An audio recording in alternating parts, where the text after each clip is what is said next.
Hello and welcome to the Internal Comms podcast with me, Katie Macaulay.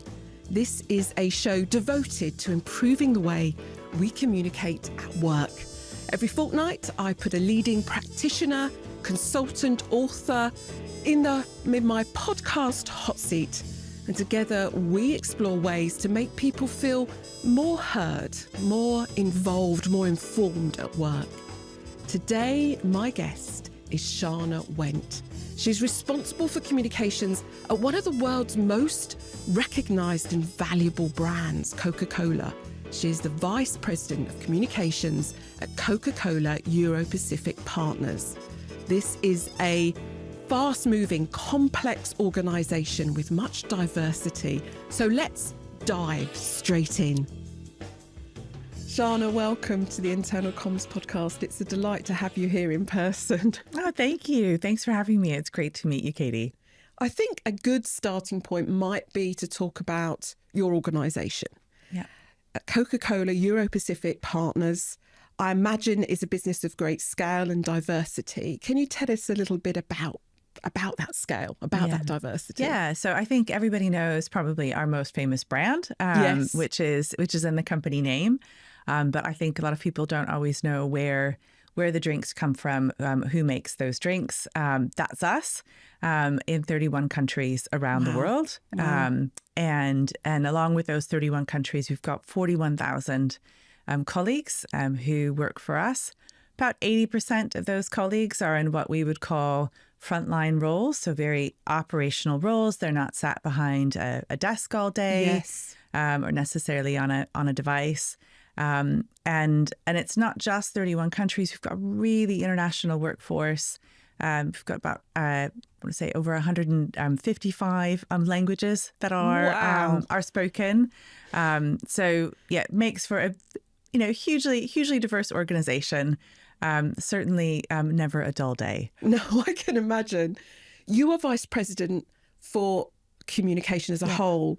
I'm wondering how you see employees in the mix, because obviously you're looking after lots of different audiences. Yeah. So my role includes all things, both internal communications and external communications.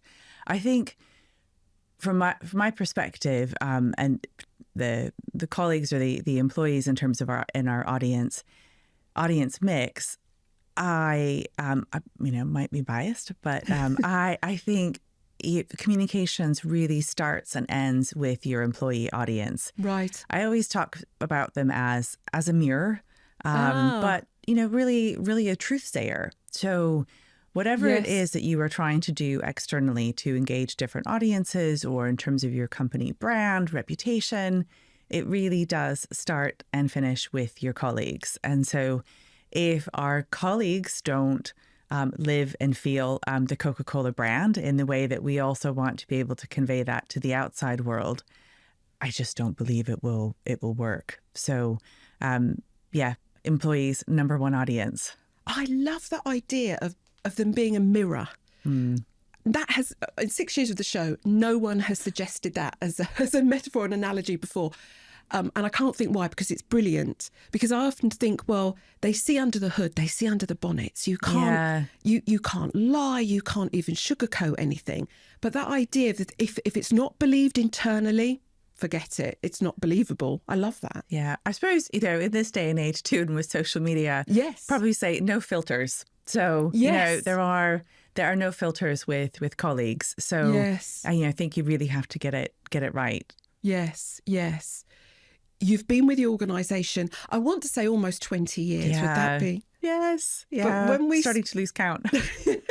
When we spoke in preparation for this show, you suggested actually that job, the job of comms, the whole of the communication function has evolved many times. How has it changed in that time? What's led to those shifts and changes? Yeah. So I mean, certainly there's a number of factors in how the job has changed, but obviously also how our world has changed. Yes. So part of the changes over the past 20 years has been keeping pace with the outside world and what's going on there, from the obvious things, what's happening with technology, what's happening in society, the way people consume news, information. Yes. When people walk through the door of the office or the manufacturing site, it's not like Severance, that TV show.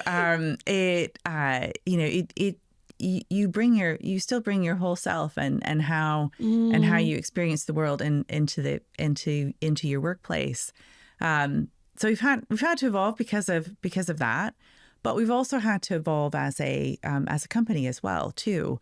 Our business has grown exponentially over the years. We've been through a lot of M&A. Our business model has evolved with that, and that's been a factor too in how we've needed to change and shift as well in communications. When we were speaking before, you were suggesting that one of the shifts that you're looking at the moment is a focus on operational communication. And I thought that was really interesting because I think often we get involved in the high level strategic campaigns and goals, the big, hairy, audacious goals. Operational communication, either we don't have the capacity to touch it or we're just not close enough to really know what it's like. Can you share that? Yeah. So I think there's a couple of things I would reflect on. So, one, I love the role that communications has in the organization that I'm part of. I really do feel we are front and center with the business strategy. It's a great place to be. But in addition to strategy, yes, there's the day-to-day running of the business as well. And that's really the focus for the vast majority of our colleagues. Now, I haven't met a communicator out there who hasn't said that they have all the time and resource in the world. I think most of us feel like we probably have more demands than we do time and resource. Well, that's true of us too. And so I think over the years where we found ourselves focusing and trying to look at, well, where can we have the greatest impact? In doing that, we ended up to a large degree very, very focused on some of the aspects of what you might call the corporate communications or some business critical communications. Then there's also, of course, the element around engagement communications. Yes. And we still had quite a good focus around engagement communications, but shared with other areas in the business. Yes. I mean, it's not a monopoly on employee engagement. No. But as a consequence then, and moving our resource to really focus on those two areas, I have to be honest and hold my hand up and say, really the operational day-to-day aspects, that didn't get as much attention as it deserved. And recently we looked at communications across the board in our business. And when we take a step back and we say, well, how do employees experience communications? Yes. What is communications to them? Here we were, very focused on the corporate side, on the engagement side, not unimportant, but just as important to our colleagues was the operational communications. Yes. And we really hadn't given that the attention it deserved. So that's something we're working through now. I like to think that if I was back here in a year, we'll be doing a better job of that, but work in progress. And when you say operational, just to paint the picture for people, these are manufacturing sites essentially, are they? They're making the drinks, they're bottling the drinks, they're So I mean, we always say we make and we sell. But it's also getting everything from A to B to C to D as well. So it is the manufacturing, it is the sales. And when we talk about the operations, we're really, from a communications perspective, what we're really thinking about is what's the information I need to do my job? Yes. To do my job today and this week. Yes. So, and yes, for a lot of those colleagues, 80% of our colleagues, that is working the manufacturing line, it's working in logistics, it's being out in our customers' outlets. And when we talk about customers, we really mean the hotels, restaurants, right, bars, cafes, the grocery stores. Yes. obviously there's an online element to that as well too, as more and more of us do our shopping online too. But it's really in our customers' environment. That means that 80%, they are not sat behind a desk. They may not be looking at a device. No. They may not even have a personal device that is assigned to them by the company. Yes. A lot of them are also really tied to a shift, or shift-like work, in that the day is really quite highly scheduled. Yes. So not a lot of flexibility in that day to say, oh, hey, I'm just going to go out and peruse and browse an intranet site and see what's happening. So for that audience, it's really that operational communication that matters to them. What do I need to know to do my job today? Yeah. This episode of the Internal Comms podcast is brought to you by AB, the world's longest established internal communications agency. Since 1964, AB has been trusted by many of the world's most complex, most high-profile organisations with their employee communication. From robust, comprehensive audits to creative campaigns, we deliver bespoke solutions and measurable results. To see case studies of our work and to discuss your next internal comms challenge, email us at hello@abcom.co.uk. AB, crafting award-winning internal communication for more than 60 years. What's your view of the line manager or the team leader in that? Because for many years, I think Gala has done this state of the sector survey, and as if only we could influence line managers to be better communicators, but we've got 28,000 of them and we're not quite sure how to do it. What's your view on this? So I think it's interesting. Organizations sometimes look at the line manager as a channel, in that context. Yes. But it's also a capability. So I do, line managers, hugely important. I think, like a lot of other organizations, we do regular engagement surveys. Employees do provide feedback on communications in those surveys. Yes. When you dig into the qualitative comments, quite often what they're providing feedback on isn't necessarily what we would think of as communication, as in like the corporate communication. It's really the communication that they're getting from their line manager. Yes. So yes, hugely important. I do think sometimes, because organizations have a tendency to treat line managers often as a channel, and probably not as much focus going on the capability side of the line managers. Don't think they always get the care that they deserve. Totally agree.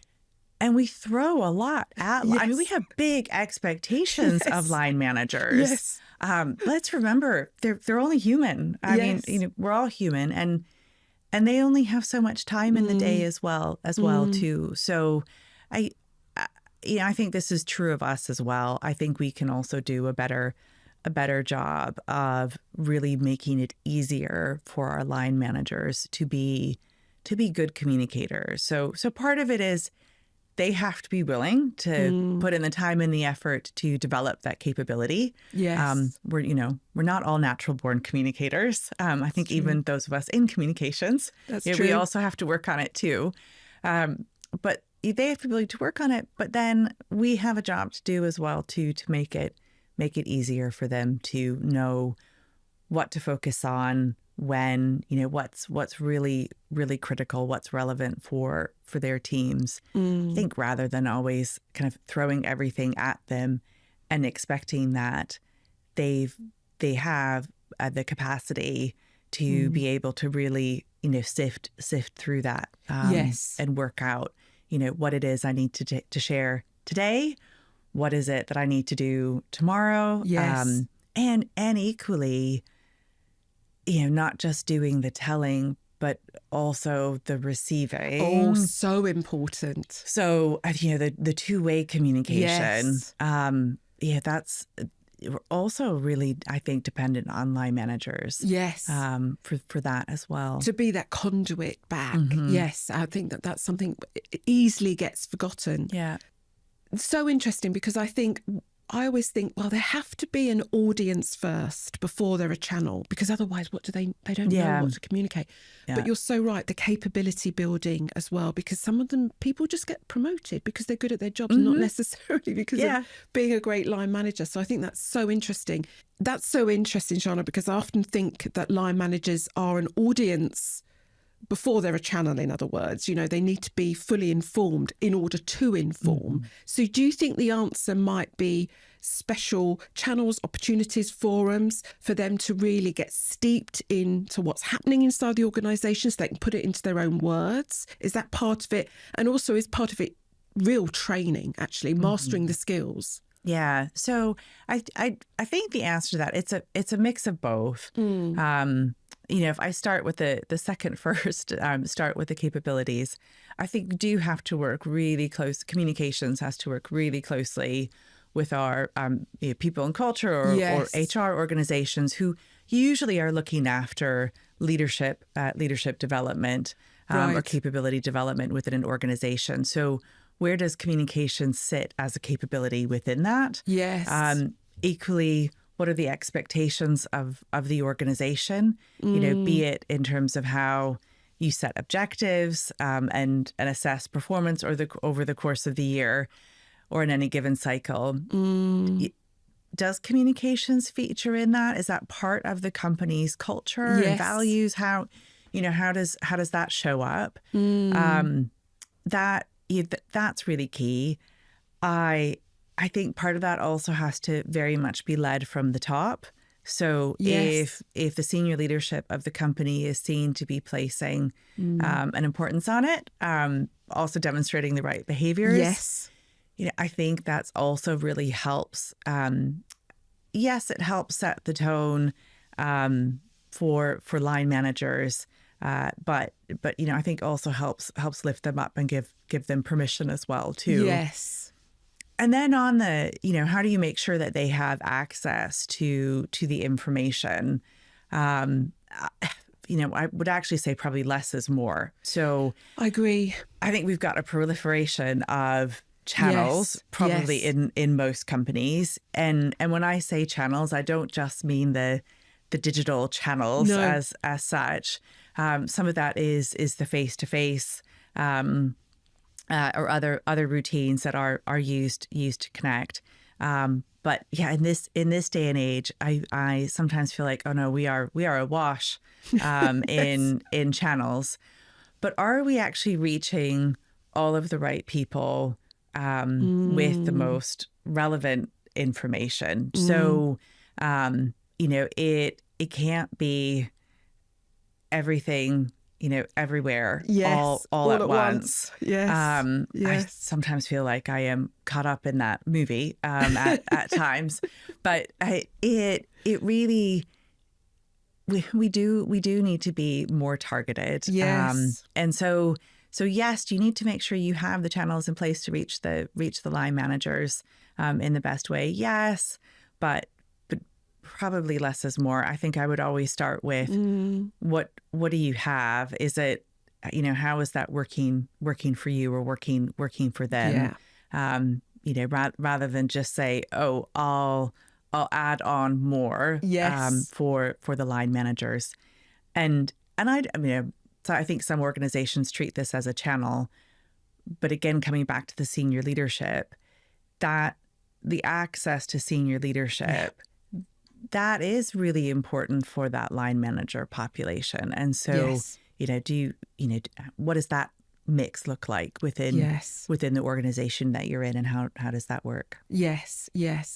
I think that's so important, because also I think that builds trust. If I've got that access, if I can have an open conversation, if I can ask questions, get answers to those questions, I'm then going to be more confident, aren't I, in my own conversations with my own people. Yeah. So that's so important. And talking about trust, if I feel like it's, it's sometimes AI at the moment in the field of communications. Yeah. It's like, oh, okay, here comes that topic. Yes. That topic again. But that human connection is so important. Yes. I mean, it's intrinsic to communications and what we do. But I really do think that the communications as a function within organizations and the role that we play, I really just see that as increasing in importance because that need for the human connection that builds trust. It helps with context and meaning. Yes. So critical to creating the conditions for success in any organization. I love that so much. It kind of neatly brings us on to the subject I really want to ask you about, which is anthropology. You're speaking to someone who studied history and sociology at university, so I'm going to get overly excited. But I believe you've been using anthropological methods to study literally day-to-day experiences with people on the front line. Yeah, I never, if you would have asked me 20 years ago, all the kind of different hats that I might wear over time, I'm not sure I would have said anthropologist. But yeah, this approach came about because I think, I don't think I'm alone in this, but what we were finding some years ago is, we would roll something out from a communications initiative, and you, of course, you measure afterwards. Right. What was the impact? How engaging was it? And in all honesty, we kept hitting a wall. Right. So we would get kind of so far on engagement or impact. Maybe there would be some, small gains in the margins, but it wasn't really, we throw all of this effort into an initiative, but it wasn't really making a massive step change. So what we were about to do this again. We had been through fairly big M&A activity, and we were going to be changing up our internal communication platforms. And so we were trying to look at, well, okay, what was going to be the latest and greatest from a technology perspective and, features and everything. And then just went, hang on, you know what? Yes, we can do this, but really we're probably going to end up with a similar result. Yes. What if we went about this differently? Yes. And particularly for our organization, a similar result means we end up with something that works really well for the 20% who are office-based or connected to regularly connected to a device and have time to use it. Or we can go out, we can spend some time with our colleagues doing the jobs that they do, walking in their shoes, quite literally, not just figuratively. Yes. And figure out what is it that they need, what would work for them.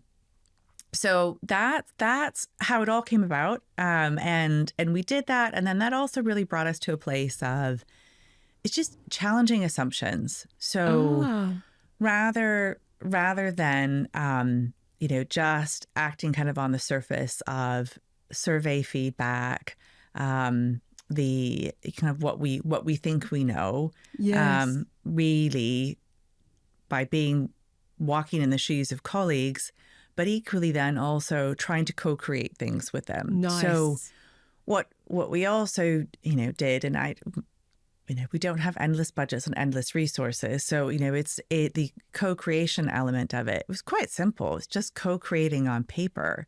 So, we're working out with colleagues, well, what if it did this? What if it did that? Wow. Getting their input rather than saying, okay, we're the comms experts or we're the digital experts. Yes. We'll go off and create it and it will work. Yeah. Well, yeah, it will probably work.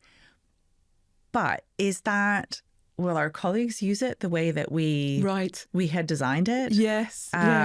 Will it do? It'll do what we need. Is it really going to do what they need? Yes. Yeah. So it was just really very much about challenging assumptions, challenging bias, and And then really trying to break through some of the kind of ceilings really that we had found in terms of engagement. So it did work. Brilliant. I think we're still learning. There are still things I would like to work better. Right. We'll keep working on those. But we went from having a company intranet that, really we were happy when we had 15-20% engagement, which was really that office-based population, to being able to get engagement well above 60%. Wow. It does go higher than that. Yes. But consistently above 60%. I would love for it to be 100%. So hence I am constructively dissatisfied at the moment. But that's a game changer for us. So is this something on personal phones? Our comms platform that we have within the company, that's accessible to all colleagues. It lives on personal devices, not just work devices, work phones, personal phones. Sure. Yeah. It can be accessible on a laptop or computer.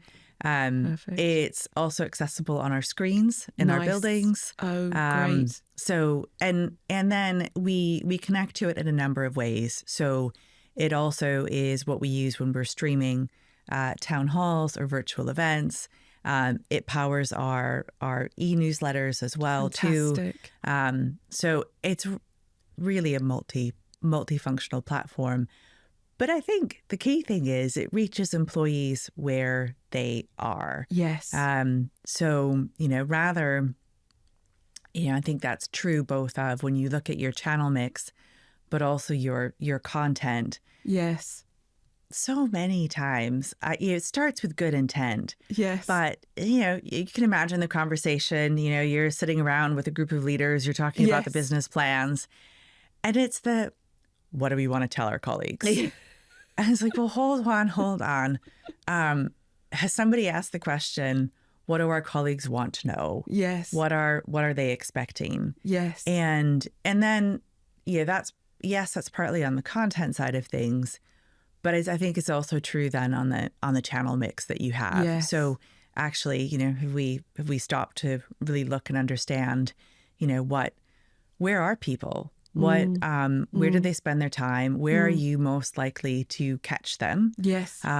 Is it really going to be a company device and in this particular setting, or is it going to be on their personal devices? And the answer is it's going to be mixed. Yes. You will have a group of colleagues who will say, no, I really only want to tune into that when I am in the workplace. Yes. And you have other colleagues who will say, no, do you know what? I want to be able to access that outside the workplace and take my time to literally scroll. Yes. What's going on. Yes. So, yes. Yeah. It's so interesting that I remember the days when there was so little technology, and you're right, there were these sort of cranky old intranets, no one could find anything on. And now we're awash with these different solutions. Was there one thing in particular, I'm sure you looked at many, but was there one deciding factor when you had to evaluate one against another? Was there something that you came down on, this is the right solution for us? Yeah, I think with technology these days, there's it didn't come down, particularly to a platform as such, because a lot of them have very, very similar capabilities. But there were some key features. For us, it needed to be something that we could be highly targeted with across those 31 countries and 41,000 colleagues. So it couldn't really end up being just a one-size-fits-all solution. So, how adaptable was this going to be to be able to tailor the experience to different colleagues and different colleagues' needs? The other thing that was important for us too was that it would feel like an environment that wasn't just top down. That was also truly a space for colleagues to also share, connect, and communicate with each other. So, it's now some years on, but at the time, the language that we were using was it needed to almost feel social first. Yes. In how it was set up, because that's what people were using in their private lives. Exactly. And so we wanted to be able to replicate that experience for them in the workplace. A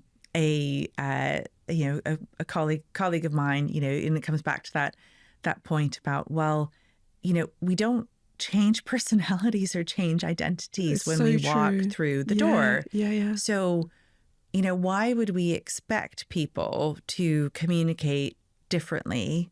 Yes. Or consume information differently when they come into the workplace. Yes, so, such an important point.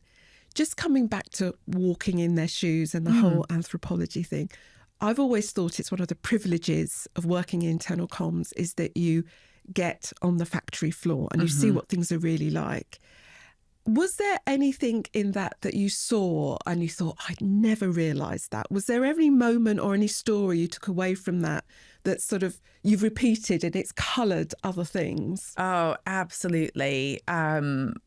Which one to choose? I think there's quite a few. So, with so many good intentions, right? And so many assumptions, I think, that had been made. So when you walk that factory floor, first of all, I have to say the amount of expertise that goes in care that goes into those jobs. Interesting. Our colleagues, they're so passionate about what they do. Yes. Very proud of what they do as well. But they're really busy. Yes. It's really full on. And when they're out there, they are really just focused on the job that they're doing. So, all this, the kind of the initiatives that we'd had in the past of thinking, well, we'll have some kiosks here and colleagues can have access to the kiosks, we'll put some signage up here, et cetera. Yes. Done with good intent. That wasn't really working for our colleagues. And even that notion too of, okay, so it's a scheduled shifts and they get breaks. Yes, they get good breaks. But discovering that, okay, but the kiosk is really the other side of a manufacturing site that is nowhere near the manufacturing floor. Right. It would take the whole break just to get to that location. Yeah. That's not that's not going to work. I mean, we can't be surprised. Yeah. And then I think as well too, and coming back to the line managers, the line leaders for each of the lines at our manufacturing sites, the shift leaders, they've got so much information to transmit on a daily basis to the colleagues that are working at the manufacturing sites.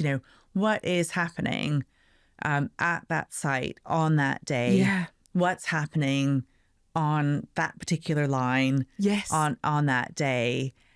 And then there we were again with good intention, going, here's all the messages that we would like you to get across this week. That's just not realistic. No, it's just not realistic. Yeah. So get out there is the message. Get out there and see it for yourself. Yes. Yeah. You touched on it there about the pride. And I was thinking about this. There aren't many organisations in the world where you could almost rock up in any part of the world and say you work for Coca-Cola and everyone's going to know. Everyone's going to know that brand. Although you manufacture so many more drinks, I know, than Coca-Cola. But to a degree, your people, whether they like it or not, are kind of representatives or ambassadors of the brand. Yeah.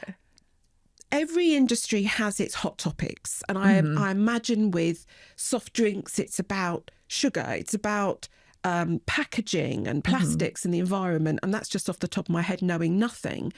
How do you equip your people to have those kinds of conversations? Because I'm sure you do. Yeah, absolutely. So, and you are so right. We always talk about it as the, the being at the barbecue or the pub, and any kind of public gathering, and people making conversation, and they find out where you work.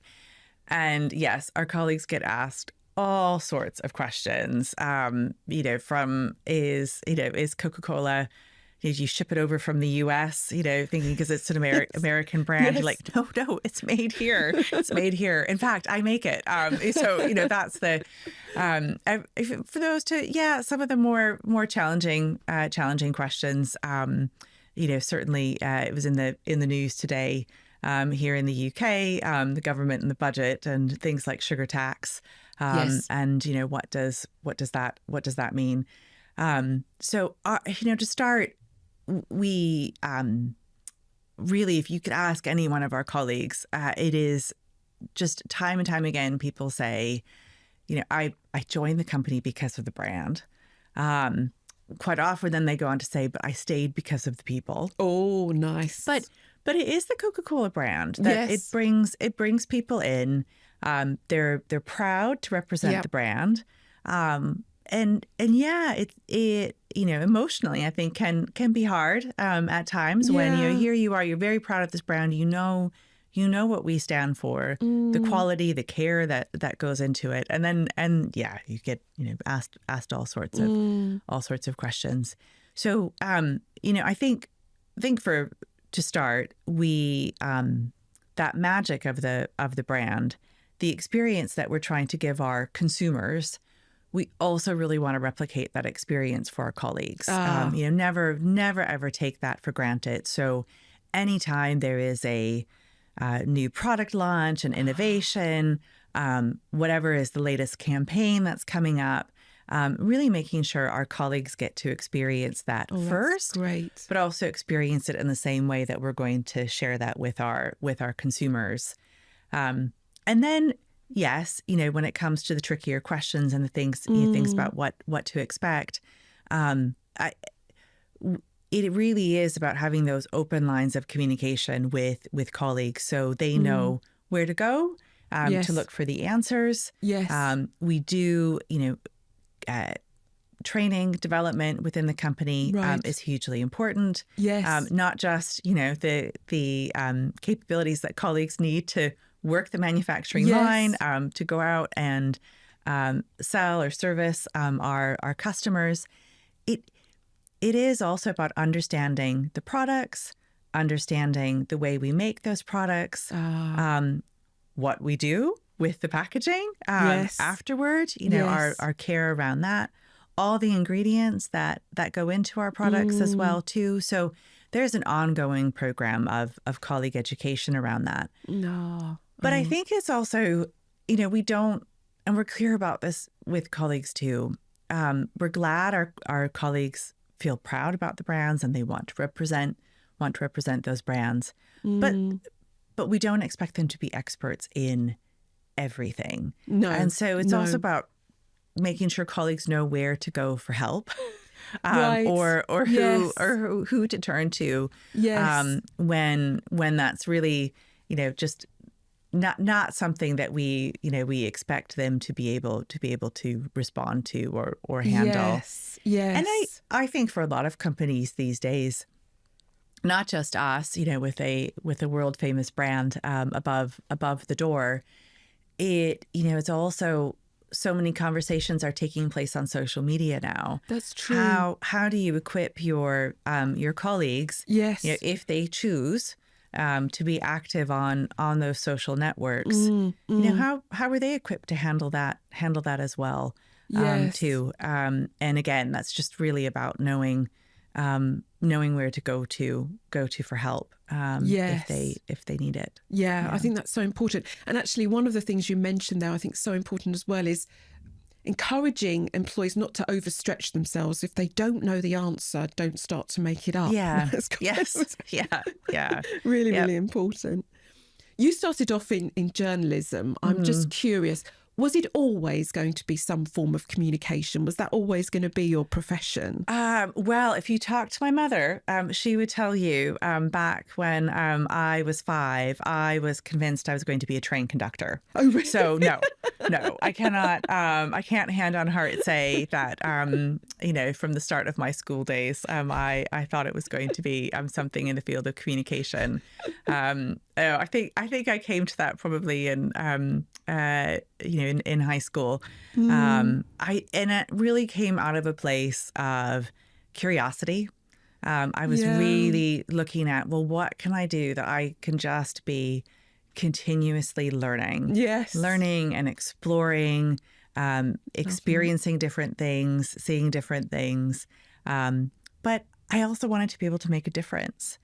And I found in my studies and what I was doing, yes, communication in different forms really can be used to make a difference. Yes. So yeah, initially I channeled that through journalism, but then found my way into a corporate and business career, and into the field of communications. I know you're also president of an industry body as well, but I'm just wondering, one of the shifts that I've seen, and I don't know whether this resonates with you, but has been the shift towards greater transparency and openness, which I think as journalists, we always try to ask the difficult questions and get those answers. Has that been something you've seen as well? Yeah. So I, yes, I am president of the European Association of Communication Directors. And, as much as I think how important colleagues and internal communications is, I love the external focus that being part of that organization gives me as well. Yes. Being able to talk to others doing the jobs that we do, and see what they're saying or understand what they're experiencing. And part of that is we do look at a lot of research. Yes. Probably some research that's familiar to some of the listeners, but research that comes out of be it the Edelman Trust Barometer and how things have been shifting there. Also, Oxford University, they regularly convene an academy in corporate affairs and communications, and some of the insights that come out of that annually. Something that emerged recently, they were talking about the power of humanity in a tech-driven world. And that really spoke to me. And I think speaks to a number of the other communication leaders that I speak to. So when trust increasingly feels like a scarce commodity in this world, who can you trust? What can you trust? I think communications, certainly I feel like we have a job to do to be guardians of truth, of facts. Yes. But I think also of relationships. So, one is in a, given all the pressure on trust, but the, where is that coming from with the kind of growing misinformation, disinformation that we see? But not just guardians of truth and facts and that. The other thing I think that's really important from the relationship perspective is creating the connections and being and maintaining those connections as sort of bridge builders, if you will. Yes, absolutely. So we have to keep people talking and connecting. I think we all reflect, well, I say all, those of us active on social media, sometimes reflect on how easy it is to get kind of caught in a particular bubble. Yes. And so, what are we doing to understand different viewpoints, different perspectives? Yes. And I think people in communication roles play a really, really critical role there. So whether you are in internal communications, and so you are that bridge builder between what might be happening in the boardroom and what's happening on the front line or on the shop floor, or whether it's what's happening in the outside world, and being able to bring that back into the organization as well too. So yeah, that's I just think increasingly when I look at what we do as EACD, people are looking for connection. Yes. Yes. And that stems from trust and relationships. I think that's a rallying cry for our time, keeping people talking. Yes. That's talking and listening to each other. Yeah. Not just talking, it's also the listening. Because listening doesn't mean you agree. Listening just means you're listening and trying to understand, and that can be enough. Yeah. This episode of the Internal Comms podcast is brought to you by the Internal Communication Masterclass. I've condensed more than 30 years of experience and expertise into this unique, on-demand learning journey. Gain the capability, the confidence, and the credibility to turbocharge your career. There are 8 work streams in this masterclass, which you can buy individually or as one learning journey. Each work stream comes with a downloadable course book with some compelling homework tasks and more useful resources. Visit icmasterclass.com. Now, this is an entirely on-demand program, so you can learn at your own pace, anytime, anywhere. Plus, there's no expiry date, so you can revisit the content whenever you wish. And as a listener to this show, you get a 30% discount off each work stream or the entire masterclass. Just pop the code podcast in at the checkout. Stand out from the crowd, gain that promotion, and feel re-energized and inspired. icmasterclass.com. I think we might just have time to flip over to those quick fire questions, if that's okay. Absolutely. I love this question. What's the biggest misconception about internal communication, or if you want to, communication more generally, that you would love to erase once and for all? We are not the send to all function. It's much, much more nuanced than that. And boy, if that is how you are treating your communications function internally or externally, I mean, you are really missing out. Yes. So. Everyone is not a target audience. No. Yeah. What do you wish every CEO understood about internal communication? Internal communication, it's a discipline. It's not an add-on. It doesn't come at the end of something. Yes. Internal communication done well is really there at every step of the journey, from developing the strategy to seeing it come to life in the business. And part of that discipline takes, so it's consistency. So it's consistency in being part of that journey from the decision making and the planning to the delivery. But it's also about repetition. Yes. I think sometimes as leaders, we find ourselves getting bored too quickly. Absolutely. And we forget you have to repeat. Yes. Repeat. Yes. So, just at the point where you think you can't say it one more time is probably about the time your audience are starting to really believe it and get it. Absolutely. Absolutely.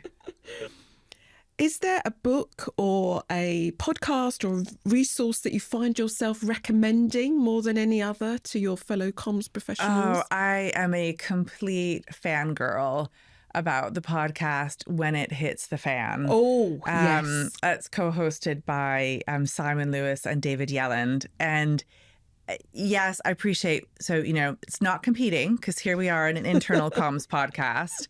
And that one looks at, all sorts of communications. Quite often, as the name implies, when it hits the fan, yes. It's something that's probably hit the media.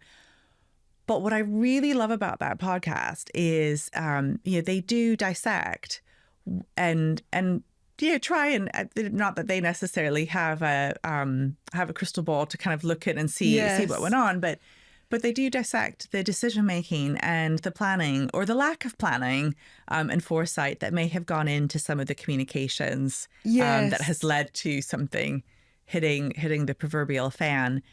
I think that's a great education for people in communications. I hope I never find myself in that podcast, I have to say. This is a very naughty question, but I'm going to ask you it anyway. And I'm not asking you to name them, but over the years, we've all done things and we've thought either that didn't work as well as we thought, or it was complete failure, or we've seen things that have failed. Maybe we haven't been involved and maybe that's why we think it has failed. Is there one root cause above all others that leads to failure, do you think? Or is it never as simple as that?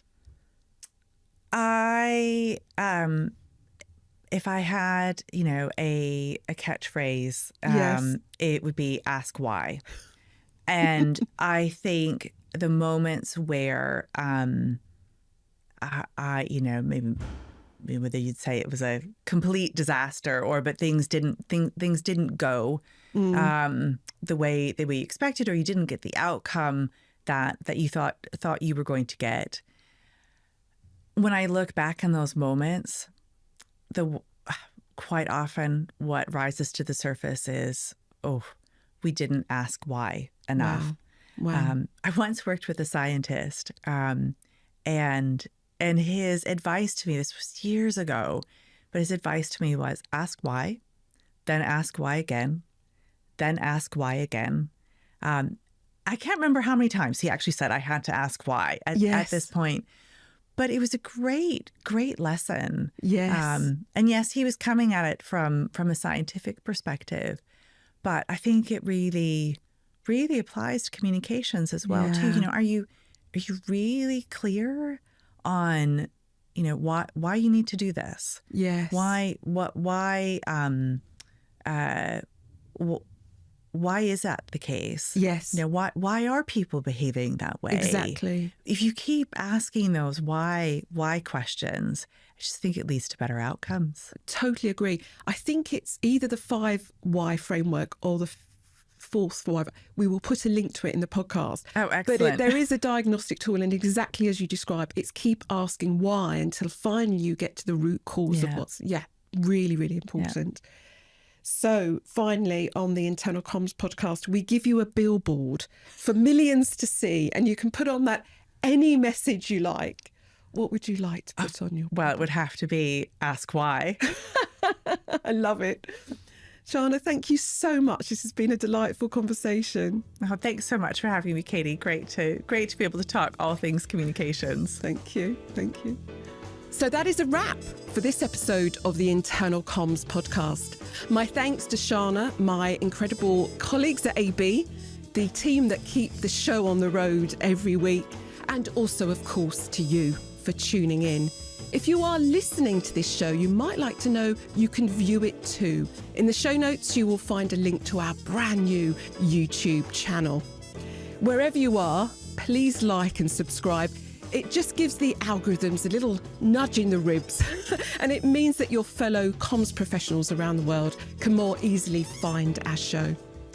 Until we meet again, lovely listeners, stay safe and well, and remember, it's what's inside that counts.